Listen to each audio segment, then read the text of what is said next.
ठंड में गरीब माँ का ईंटा भट्टी घर। चारों तरफ मजदूर काम कर रहे होते हैं और एक तरफ भट्टी जल रही होती है, जिसके पास एक बहुत गरीब औरत अपनी पीठ पर अपनी बेटी को बांधे ईंट बनाने का काम कर रही होती है। तभी उसके पास वहां का मुनीम आता है। अरे क्या कर रही हो? इतने धीरे धीरे हाथ चलाओगी तो कल तक भी काम खत्म नहीं होने वाला। तभी तमन्ना की बेटी रोने लगती है। लो, रोने लगी अब तुम्हारी बेटी। अब बताओ, यहाँ काम करोगी या अपनी बेटी को संभालोगी? साहब, बस थोड़ा सा वक्त दे दीजिए, मैं जल्दी ही अपनी बेटी को दूध पिलाकर काम करना शुरू कर दूंगी। देखो, आज तो ये सब कुछ मैंने नजरअंदाज कर दिया, लेकिन कल से तुम अपनी बेटी को यहाँ पर लेकर नहीं आओगी। ऐसा कहकर वो वहाँ से चला जाता है और बेचारी तमन्ना अपनी नन्ही मुन्नी बेटी को दूध पिलाकर फिर से ईंटें बनाने का काम शुरू कर देती है। ईंट बनाते बनाते उसके हाथ में चोट लग जाती है। हे भगवान, ये क्या? मेरे हाथ से तो खून निकल रहा है और बहुत दर्द भी हो रहा है। बेचारी तमन्ना रोते हुए अपने दर्द को सहन करती हुई ईंट बनाने लगती है। वहीं दूसरी तरफ उसका पति भी ईंट बनाने का काम कर रहा होता है। शाम के समय वो दोनों अपना काम करने के बाद घर के लिए निकलने लगते हैं। अरे तमन्ना, आज तो मालिक ने पैसे भी नहीं दिए हैं, घर पर राशन भी खत्म हो रखा है। हाँ, ये तो है। चलो अब घर चलते हैं। वो दोनों जा ही रहे होते हैं, लेकिन अचानक से बारिश होने लगती है। वो रास्ते से सफेद कट्टे उठा लेते हैं और उन्हें अपने सर पर ओढ़कर घर चले जाते हैं। घर पहुंचने के बाद उनकी झोपड़ी के चारों तरफ से पानी टपकने लगता है। अरे बहू, तुम आ गई। चलो, अच्छा हुआ मैंने ये प्लास्टिक की पन्नियों को एक साथ जोड़ दिया। अब ये काफी बड़ी हो गई है। झोपड़ी के चारों तरफ पानी टपक रहा है। तुम धर्मेंद्र के साथ मिलकर ये झोपड़ी के ऊपर ढक दो। जी माँ जी, ये तो आपने अच्छा किया। ऐसा कहकर तमन्ना अपने पति के साथ मिलकर प्लास्टिक की पन्नी को झोपड़ी के ऊपर ढक देती है, जिसके बाद वो बचे हुए राशन से कुछ खाने पीने के लिए बना लेती है, लेकिन वो खाना कम पड़ जाता है। माँ, आपने खाना नहीं खाया? माँ, आप भी खा लो ना, आपको भूख नहीं लगी है क्या? हाँ बच्चों, ये खाना मैं खाऊंगी, तुम अपना खा लो। जैसे ही तमन्ना बचा हुआ खाना खाने वाली होती है, तभी उसका छोटा बेटा कहता है, माँ, मेरा पेट नहीं भला, मुझे और खाना चाहिए। ये सुनते ही वो अपने हिस्से का खाना भी अपने बेटे को खिला देती है और खुद भूखी रह जाती है। चलो बच्चों, अब सोने का समय हो गया है। हरिहर और लता अपने साथ राजू, राधा और रोहन को सुला लेते हैं। वहीं दूसरी तरफ तमन्ना और धर्मेंद्र अपने साथ अपनी छोटी बेटी को सुला लेते हैं। आधी रात के समय सभी सो रहे होते हैं कि तभी अचानक से बहुत जोर जोर से आंधी और तूफान चलने लगते हैं, जिसके चलते अचानक से तमन्ना की झोपड़ी के ऊपर से छत उड़ जाती है और सभी लोग नींद से जाग जाते हैं। हे भगवान, धर्मेंद्र बच्चों को इकट्ठा कर, नहीं तो किसी को चोट लग सकती है। हरिहर और धर्मेंद्र दोनों बच्चों को इकट्ठा करके झोपड़ी के बाहर निकल आते हैं, जिसके बाद वो पूरा परिवार तेज आंधी और तूफान में रुकने का कुछ इंतजाम ढूंढने लगते हैं। चलते चलते कुछ दूरी पर उन्हें कूड़े के खत्ते के पास बड़े बड़े पाइप नजर आते हैं।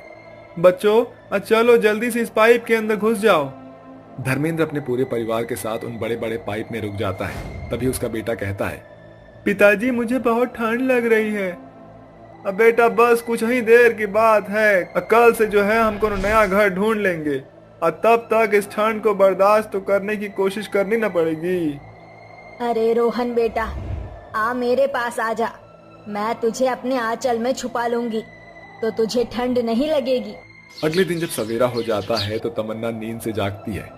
अरे लगता है सवेरा हो गया है। चलो, अब हमें अपने घर लौट जाना चाहिए। तमन्ना अपने परिवार के साथ वापस अपनी झोपड़ी के पास आ जाती है, लेकिन आंधी और तूफान के चलते उनकी झोपड़ी तहस नहस हो चुकी थी। अरे ये क्या, हमारी पूरी झोपड़ी तो तहस नहस हो गई है, अब हम क्या करें? तभी लता अपनी सिली हुई पन्नी उठाती है। हमें रहने लायक कुछ इंतजाम तो करना ही पड़ेगा। लता की बात सुनकर धर्मेंद्र 4 बड़े बड़े डंडे उठाकर उस पन्नी को एक टेंट जैसा बना देता है, जिसके बाद वो कहता है, अभी के लिए इसमें गुजारा करना ही पड़ेगा, लेकिन हमें अपना खुद का पक्का ईंटों से बना हुआ मकान बनाना ही होगा। ये सब तो ठीक है, लेकिन हमारे पास पैसे नहीं है। हम खुद ही ईंट बनाएंगे, लेकिन इसके लिए हमें मेहनत करनी होगी। चलो, हमारी मजदूरी का समय हो गया है। धर्मेंद्र तमन्ना के साथ मिलकर ईंटें बनाने के काम पर चला जाता है, जिसके चलते वो दिन भर कई सारी ईंटें बनाते हैं। वाह, आज तो तुमने काफी सारा काम किया है। ये लो, तुम्हारे पिछले और आज के पैसे मिलाकर ये पैसे बनते हैं। पैसे देखने के बाद वो दोनों बहुत खुश होते हैं, जिसके चलते वो वहां से चले जाते हैं। अजी ये तो काफी सारे पैसे हैं। इतने पैसों से तो ईंट बनाने की मशीन भी आ जाएगी और सीमेंट भी आ जाएगा। हाँ हाँ, तुम बिल्कुल सही कह रही हो। अब हम खुद का ईंट बनाकर अपना पक्का मकान बना सकते हैं। घर जाते समय वो दोनों रास्ते से ईंट बनाने की भट्टी और सीमेंट खरीद लेते हैं, जिसके बाद वो दोनों अपनी जमीन के पास उस ईंट बनाने की भट्टी को लगा लेते हैं और बहुत मेहनत के साथ वहाँ ईंटें बनाना शुरू करते हैं। माँ, मैं भी आपकी मदद करना चाहती हूँ। बताओ मुझे क्या करना होगा? नहीं बेटी, तुम परेशान मत हो, हम खुद से काम कर लेंगे। नहीं माँ, मैं आपकी बेटी हूँ, इस नाते मैं आपकी मदद करना चाहती हूँ। अरे वाह, मेरी लाडो रानी तो बहुत बड़ी हो गई। अगर ऐसी बात है तो तुम हमें ईंट बनाने के लिए सीमेंट उठा उठा कर देती जाओ। तमन्ना के कहने के बाद रूपा उसे सीमेंट उठा उठा कर देती रहती है। वहीं दूसरी तरफ उसके दोनों बेटे रोहन और राजू एक साथ खेलते रहते हैं। काम होने के बाद वो सभी चटनी और रोटी खाकर सो जाते हैं। अगले दिन जब सवेरा होता है तो धर्मेंद्र और तमन्ना मजदूरी करने चले जाते हैं और शाम को वापस लौटने के बाद वो अपनी खुद की ईंटें बनाने लगते हैं। उन्हें ईंट बनाते हुए गांव के कई लोग देखते हैं। अरे वाह, धर्मेंद्र भैया, तुमने तो खुद का काम करना शुरू कर दिया। अगर दिहाड़ी पर कुछ लोग चाहिए तो मुझको जरूर बताना। अरे नहीं भाई, दरअसल ये मजबूरी है मेरी। हमारा पक्की ईंटों का कोई मकान नहीं है, इसीलिए मैं और तमन्ना खुद ही ईंटें बना रहे हैं।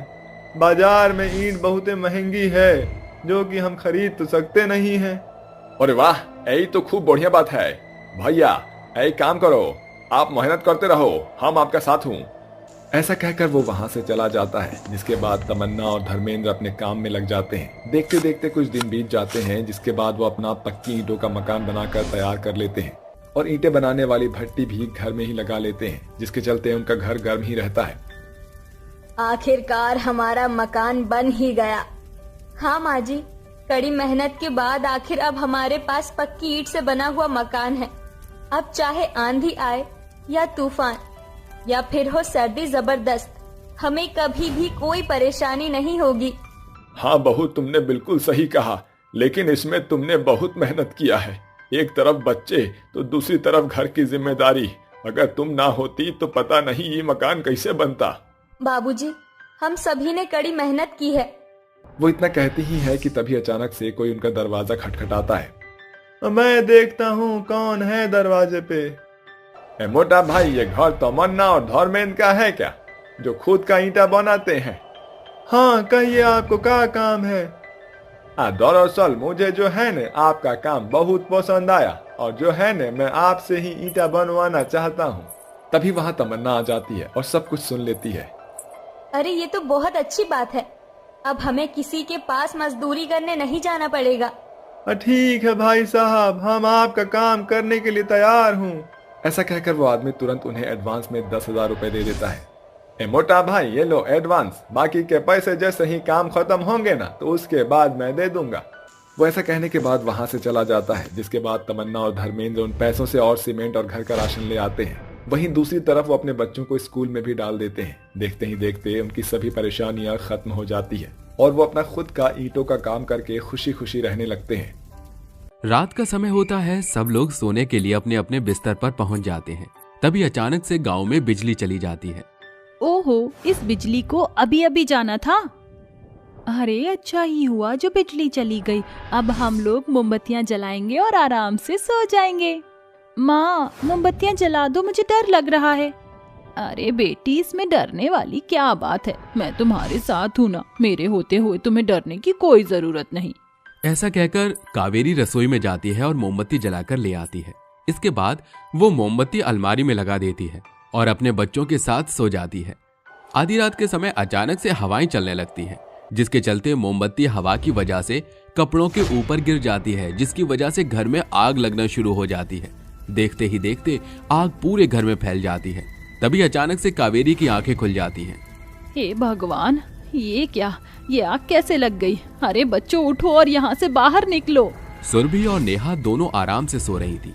कावेरी अपनी दोनों बेटियों को आग से बचाने की बहुत कोशिश करती है, लेकिन देखते ही देखते आग उसकी दोनों बेटियों तक भी पहुंच जाती है। वो एक कपड़े की मदद से अपनी बेटियों को आग से बचाती है और घर के बाहर धकेल देती है। लेकिन जिस आग से उसने अपनी बेटियों को बचाया था, उस आग से वो खुद को नहीं बचा पाती और उस आग की चपेटों में घर के साथ जलकर राख हो जाती है। माँ, माँ, माँ, कोई बचाओ, हमारी माँ को कोई बचाओ, कोई हमारी मदद करो, हमारी माँ घर के साथ जल रही है, कोई हमारी मदद करो। सुरभि और नेहा ने लोगों से बहुत मदद मांगी, लेकिन गांव का कोई भी व्यक्ति आग की चपेट में नहीं आना चाहता था। उस दिन सुरभि और नेहा ने अपनी माँ के साथ साथ अपना आधा चेहरा भी खो दिया था। उस आग के चलते उन दोनों का आधा आधा चेहरा भी जल चुका था।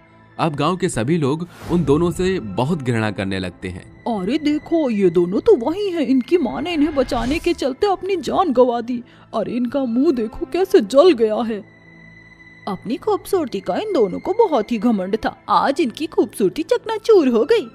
जो जैसा करता है उसे वैसा ही भरना पड़ता है। अब बहुत घमंड था कावेरी को अपनी दोनों बेटियों की खूबसूरती पर, अब तो भगवान ने इन दोनों की खूबसूरती छीन ली। अपने बारे में ऐसा सोचकर बेचारी सुरभि और नेहा बहुत उदास हो जाती हैं और रोते हुए जंगल में एक पेड़ के नीचे जाकर बैठ जाती हैं। कैसे लोग हैं हमारे गांव में, एक तो हमारी माँ हमसे छीन गई और इन्हें हमारे चेहरों की पड़ी है। दीदी, जब से हमारा चेहरा जला है तब से गांव के बच्चे भी हमसे डरने लगे हैं। ऊपर से माँ के जाने के बाद हम बेसहारा हो गए हैं। कई दिनों से हमने कुछ खाया भी नहीं है। चिंता मत करो मेरी बहन, सब कुछ ठीक हो जाएगा। सुरभि अपनी बहन नेहा को गले से लगा लेती है। तभी वहां कुछ बच्चे आ जाते हैं, जिसके बाद वो सभी बच्चे सुरभि और नेहा को देखते ही उनके ऊपर पत्थर फेंकने लगते हैं। अकेला छोड़ दो हमें, चले जाओ यहाँ से, क्यों हमें परेशान कर रहे हो। सुरभि इतना कह ही रही होती है कि तभी वहां से एक परी गुजरते हुए ये सब देख लेती है। लगता है ये दोनों लड़कियां परेशानी में हैं, मुझे इनकी मदद करनी होगी। परी उन दोनों के पास जाती है और वहां से उन बच्चों को भगा देती है, जिसके बाद परी उन दोनों की हालत के बारे में पूछती है। सुरभि और नेहा दोनों रोते हुए परी को अपनी पूरी दास्तान बताते हैं। तुम्हारे साथ तो बहुत बुरा हुआ, लेकिन तुम परेशान मत हो, मैं जानती हूँ तुम्हें किस चीज की जरूरत है। इतना कहते ही परी अपनी जादुई शक्तियों से वहाँ एक आईना प्रकट करती है। आओ, बारी बारी से आओ और इस आईने में खुद को देखो। सुरभि और नेहा बारी बारी से आईने के सामने खड़े हो जाते हैं। जैसे ही सुरभि आईने के सामने खड़ी होती है, वो पहले की तरह बिल्कुल ठीक हो जाती है और बहुत खूबसूरत लगने लगती है। अरे वाह, ये तो कमाल हो गया, मेरा आधा जला हुआ चेहरा अपने आप ठीक हो गया। सुरभि का चेहरा देखकर नेहा भी बहुत खुश होती है, जिसके बाद नेहा भी आईने के सामने जाकर खड़ी हो जाती है। देखते ही देखते नेहा का आधा जला हुआ चेहरा भी एकदम ठीक हो जाता है और वो पहले से भी ज्यादा खूबसूरत लगने लगती है। मुझे तो यकीन ही नहीं होता, क्या सच में ये मैं ही हूँ? मेरा चेहरा दोबारा से पहले जैसा हो गया। क्योंकि ये कोई मामूली आईना नहीं है, बल्कि एक जादुई आईना है। ये तुम अपने पास रख लो, ये तुम्हारे हमेशा काम आएगा। ऐसा कहकर परी अपना जादुई आईना नेहा और सुरभि को देकर वहां से चली जाती है, जिसके बाद वो दोनों आईने को अपने पास रख लेते हैं और गांव वापस आ जाते हैं। गांव के लोग उन्हें पहले से भी ज्यादा खूबसूरत देखकर हैरान रह जाते हैं। अरे बाप रे बाप, ये कैसे हो सकता है? ये तो एक चमत्कार है। तुम दोनों के चेहरे तो जले हुए थे, फिर तुम दोनों पहले की तरह ठीक कैसे हुए? ये तो जादुई परी का कमाल है। उन्होंने हमें जादुई आईना दिया, जिसमें देखने के बाद हम पहले से भी ज्यादा खूबसूरत हो गए। सुरभि की बात सुनते ही एक काले रंग की लड़की सुरभि के पास आती है और कहती है, अगर ऐसा है तो क्या तुम मेरा चेहरा ठीक कर सकती हो? मैं कितनी काली हूँ, कोई भी लड़का मुझे पसंद नहीं करता। मेरी उम्र हो गई है और मेरे रंग की वजह से मेरी शादी भी नहीं हो रही। अरे हाँ हाँ, क्यों नहीं, हम दोनों बहनें तुम्हारी मदद जरूर करेंगी। वे दोनों मिलकर शीशे के अंदर भव्या को उसका चेहरा दिखाती हैं, जिसके बाद भव्या बहुत खूबसूरत और गोरी हो जाती है। ये चमत्कार देखकर गांव के सभी लोग बहुत हैरान रह जाते हैं। मुझे तो यकीन ही नहीं हो रहा कि ये सच में मैं ही हूँ। कहाँ तो मैं इतनी काली थी, लेकिन अब देखो मेरा चेहरा कितना खिल उठा है और मैं बहुत गोरी भी हो गई हूँ। तुम दोनों बहनों का बहुत बहुत शुक्रिया। वो उन दोनों को हजार रुपए देकर वहां से चली जाती हैं, जिसके बाद सुरभि और नेहा बहुत खुश होती हैं। उस दिन के बाद कोई न कोई उनके पास आने ही लगता है। वो हर किसी की मदद करती और धीरे धीरे पैसा कमाने लगती। एक दिन नेहा सुरभि से कहती है, दीदी क्यों ना हम खुद का पार्लर खोल लें, जिससे हम अच्छा खासा पैसा कमा सकें। नेहा तुम बिल्कुल सही कहती हो, हमें अब खुद का कुछ ना कुछ काम कर लेना चाहिए। दोनों बहनें मिलकर अपना एक बहुत प्यारा सा पार्लर खोलती हैं, जिसमें वो दोनों अपनी माँ की फोटो लगाती हैं और उनकी फोटो के सामने हाथ जोड़कर खड़ी हो जाती हैं। माँ, आज हमें आपकी बहुत याद आ रही है, काश कि आप हमारे साथ ही होती।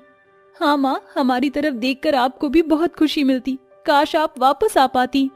वो दोनों अपने पार्लर में अपनी माँ की फोटो के सामने खड़े होकर रोने लगती हैं। तभी उनके पार्लर में एक कस्टमर आता है। लगता है हमारे पार्लर में हमारा पहला कस्टमर आया है, चलो जरा देखते हैं कौन आया है। उनके पार्लर में एक लड़की आती है जिसकी स्किन काली और आधी सफेद होती है। मैंने सुना है कि तुम्हारा ये जादुई आईना पार्लर हर किसी लड़की को ठीक कर देता है, क्या तुम मुझे ठीक कर सकती हो, मेरा चेहरा ठीक कर सकती हो? अरे हाँ हाँ, क्यों नहीं, ये तो हमारे बाएं हाथ का खेल है।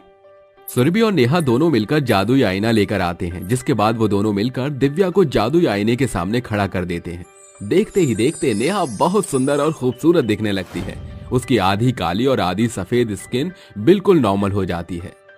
यकीन नहीं होता कि ये मैं ही हूँ, तुमने तो मेरी काया ही पलट डाली, तुम्हारा बहुत बहुत शुक्रिया।